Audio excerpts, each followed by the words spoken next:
विकसित भारत की यात्रा का स्वर्णिम कालखंड।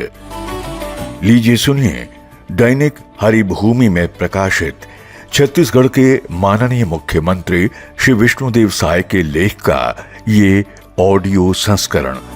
प्रस्तुतकर्ता भाजपा संगवारी। प्रधानमंत्री श्री नरेंद्र मोदी जी के नेतृत्व में भारत की विकास यात्रा के 12 वर्ष पूरे होना उस परिवर्तनकारी कालखंड का प्रतीक है जिसने देश की दशा और दिशा को बदला है। वर्ष 2014 में देश ने एक ऐसे नेतृत्व पर विश्वास जताया जिसने शासन को सत्ता का माध्यम नहीं, सेवा का संकल्प माना। आज जब हम पीछे मुड़कर देखते हैं तो स्पष्ट दिखाई देता है कि इन 12 वर्षों में भारत ने सेवा, सुशासन, गरीब कल्याण, राष्ट्रीय सुरक्षा, आत्मनिर्भरता और सांस्कृतिक आत्मविश्वास के क्षेत्र में ऐतिहासिक प्रगति की है। प्रधानमंत्री जी ने सबका साथ, सबका विकास, सबका विश्वास और सबका प्रयास को केवल नारा नहीं रहने दिया, बल्कि इसे शासन की कार्य संस्कृति बनाया। जनधन योजना ने गरीबों को बैंकिंग व्यवस्था से जोड़ा। आधार और मोबाइल की जैम ट्रिनिटी ने सरकारी योजनाओं को पारदर्शी बनाया और डीबीटी ने लाभ सीधे हितग्राहियों के खाते तक पहुंचाया। इससे भ्रष्टाचार और बिचौलिया व्यवस्था पर प्रभावी रोक लगी। शासन पहली बार सचमुच अंतिम पंक्ति के व्यक्ति तक पहुंचा। गरीब कल्याण इस दौर की सबसे बड़ी पहचान रहा है।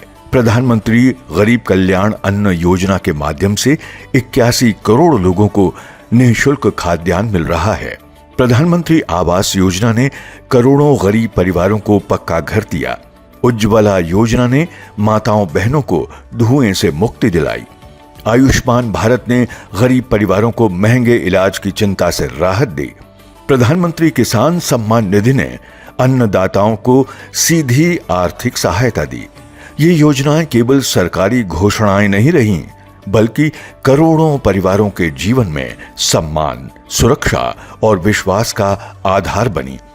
इन 12 वर्षों में भारत की अर्थव्यवस्था ने भी नई शक्ति प्राप्त की।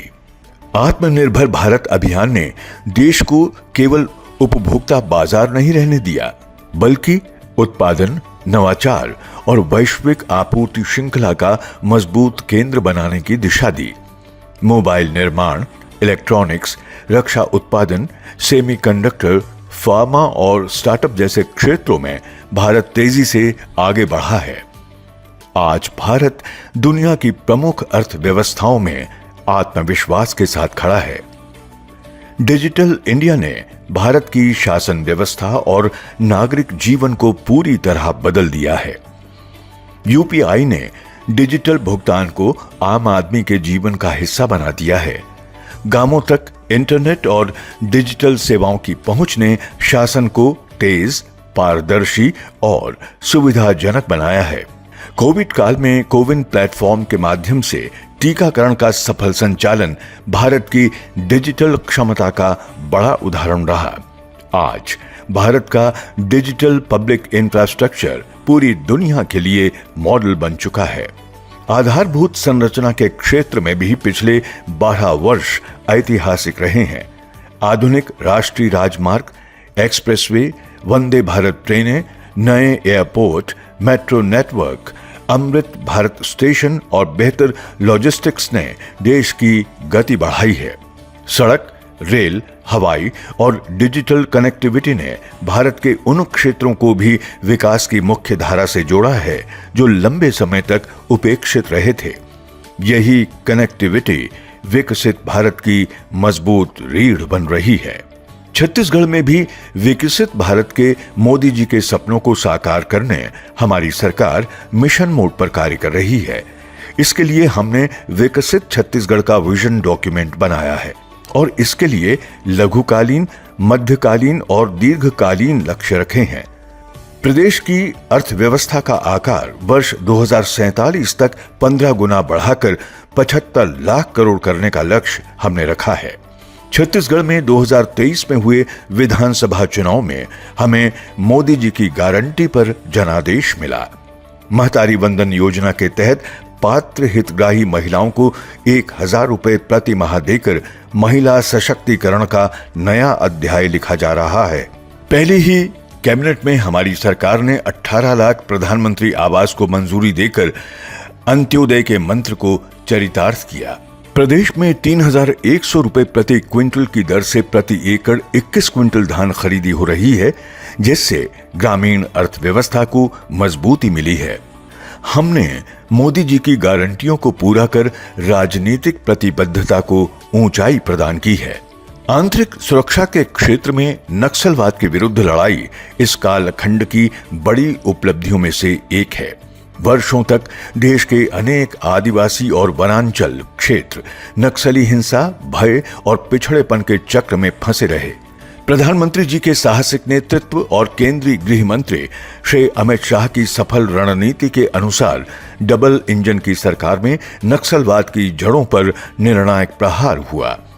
बस्तर, जिसे कभी नक्सल हिंसा के कारण जाना जाता था, आज विकास, विश्वास और बदलाव की नई पहचान बन रहा है। 31 मार्च 2026 तक माओवाद को समाप्त करने का संकल्प सरकार ने पूरा किया। जिन क्षेत्रों में कभी भय था, वहां अब स्कूल, सड़क, स्वास्थ्य सुविधा, मोबाइल कनेक्टिविटी, बैंकिंग सेवा और सरकारी योजनाएं पहुंच रही हैं। राष्ट्रीय सुरक्षा के मोर्चे पर मोदी सरकार की नीति स्पष्ट रही है। राष्ट्रहित सर्वोपरि और आतंकवाद के प्रति जीरो टॉलरेंस। ऑपरेशन सिंदूर ने दुनिया को यह संदेश दिया कि नया भारत अपनी सुरक्षा से समझौता नहीं करता। सीमा सुरक्षा, आंतरिक सुरक्षा, नक्सलवाद और आतंकवाद के खिलाफ निर्णायक नीति ने देशवासियों के मन में नया विश्वास पैदा किया है। इस तरह आंतरिक और बाह्य दोनों मोर्चों पर मोदी जी की सरकार में राष्ट्रीय सुरक्षा को सर्वोपरि रखकर काम किया गया है। जनजातीय समाज के सम्मान और विकास को भी इन 12 वर्षों में राष्ट्रीय प्राथमिकता मिली है। भगवान बिरसा मुंडा की जयंती को जनजातीय गौरव दिवस के रूप में मनाने का निर्णय केवल प्रतीकात्मक नहीं, बल्कि जनजातीय अस्मिता के सम्मान का ऐतिहासिक कदम है। पीएम जनमन योजना ने विशेष पिछड़ी जनजातियों की बस्तियों तक सड़क, बिजली, पानी, आवास, शिक्षा और स्वास्थ्य जैसी बुनियादी सुविधाएं पहुंचाने का काम शुरू किया। धरती आबा जनजातीय ग्राम उत्कर्ष अभियान के माध्यम से जनजातीय गांवों के समग्र विकास की दिशा में ठोस प्रयास हो रहे हैं। छत्तीसगढ़ जैसे जनजातीय बहुल राज्य में इन योजनाओं का प्रभाव विशेष रूप से दिखाई दे रहा है। प्रदेश की बड़ी आबादी जनजातीय समाज से आती है। दूरस्थ अंचलों में रहने वाले परिवारों तक पहली बार योजनाएं व्यवस्थित रूप से पहुंच रही हैं। बस्तर और सरगुजा जैसे क्षेत्रों में वनोपज, पर्यटन, कौशल विकास और स्थानीय उद्यमिता के माध्यम से आजीविका के नए अवसर तैयार हो रहे हैं। ये विकास केवल सड़क और भवन का विकास नहीं है, बल्कि आत्मसम्मान, भागीदारी और भरोसे का विकास है। महिला सशक्तिकरण भी मोदी सरकार के 12 वर्षों की प्रमुख उपलब्धि रही है। उज्ज्वला, जनधन, स्वच्छ भारत, जल जीवन मिशन और मातृशक्ति से जुड़ी योजनाओं ने महिलाओं के जीवन को सरल बनाया। नारी शक्ति वंदन संशोधन विधेयक के जरिए देश की लोकतांत्रिक व्यवस्था में महिलाओं की भागीदारी को नई दिशा देने का प्रयास हुआ। जब महिला सशक्त होती है तो परिवार, समाज और राष्ट्र तीनों मजबूत होते हैं। अयोध्या में प्रभु श्री राम मंदिर का निर्माण, काशी विश्वनाथ धाम का पुनर्विकास और केदारनाथ धाम पुनर्निर्माण परियोजना जैसे कार्यों ने विकास भी, विरासत भी की अवधारणा को साकार किया है। योग, आयुर्वेद और भारतीय परंपराओं को विश्व स्तर पर नई प्रतिष्ठा मिली है। प्रधानमंत्री श्री नरेंद्र मोदी जी के नेतृत्व में बीते 12 वर्ष सेवा, सुशासन और संकल्प के वर्ष रहे हैं।